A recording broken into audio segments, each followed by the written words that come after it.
Gibby, did you just get the feeling that the way Happ was going, that at some point your offense was going to break through and give him that run support he needed? Well, you hope. Gallardo's always been tough on us. I mean, you go back to last year in Texas, things like that. I mean, because he can pitch. He's got a great idea what he's doing, and you figure they get to their bullpen, and that's when it gets really tough because there's not a better bullpen in baseball. So.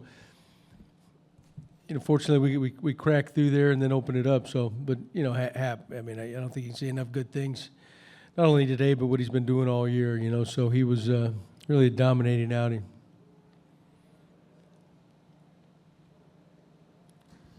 John, Travis sort of broke it open with that home run there in the fifth inning. Do you see him doing more and more of that this year, like he did early last season, and sort of being the spark plug for this team in a lot of ways?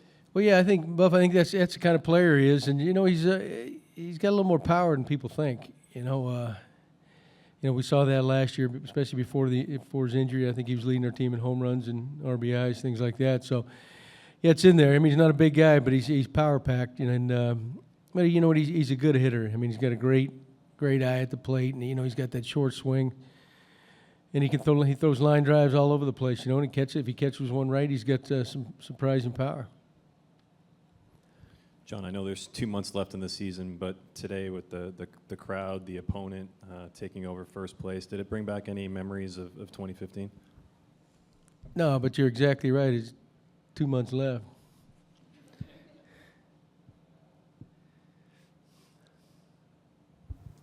I know it was an 8-run lead in eighth inning and everything, but is everything okay with Josh? Is he still favoring that calf? Yeah, it was hamstring tightened up on him. He was legging out that hit, so I don't think it's a big deal. Hey, John. Cecil had a short but important impact today, I guess. Can you just talk about how important it is for him to round back into form, and if you're seeing that from him? Yeah, Rosie, I mean, we need him. He's, you look back what he did last year, and last year's over with, but, there wasn't a better reliever in baseball the last 3 months of the season.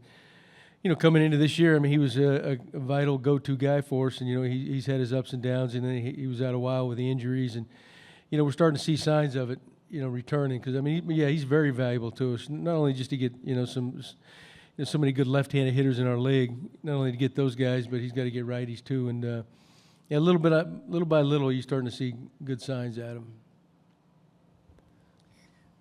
Perhaps the prime point of separation between you guys and the Orioles is the difference in your starting rotations. I mean, the ERA is a run and change different at this point. Over the course of 162 games, having a big divergence in quality of starting pitching, how does that impact a couple teams in a pennant race? Well, I don't know.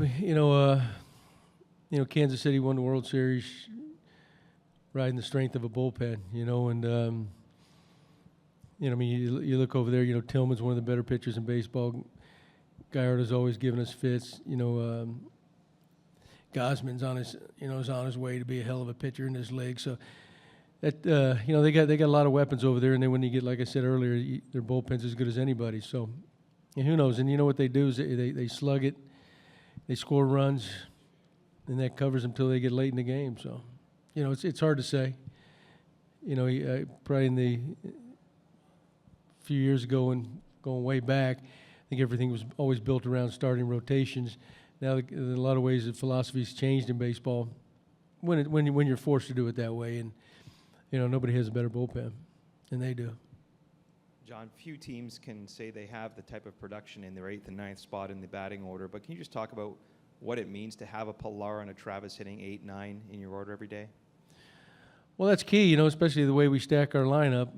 Really the 1 and 2 spots, with Jose, and then, of course, Donaldson, Eddie. And, I mean, those guys the good hitters are naturally in those spots. But, yeah, we stack those guys 1, 2. So it's vital those guys down the bottom get on, so they guys, Jose and Josh, can drive them in. That's just kind of the way we're set up. And, last year's gone, but, I mean, we were very, very good at getting those guys at the bottom, getting on base, and it kind of opened up everything.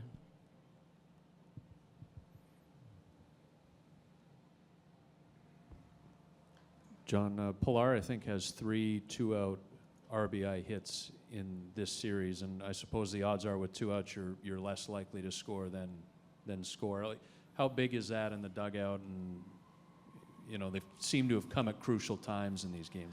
Well, yeah, I mean, it's huge. You know, especially when you're playing teams like Baltimore that can score in bunches. You know, we're in a great hitting park. Our whole division's like that.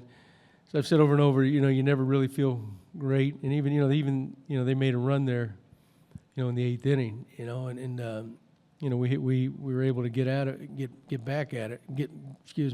it.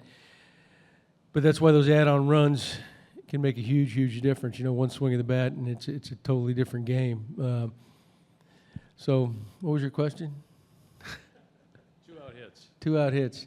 Yeah, they're big. 2-out hits that are add-on runs are really big.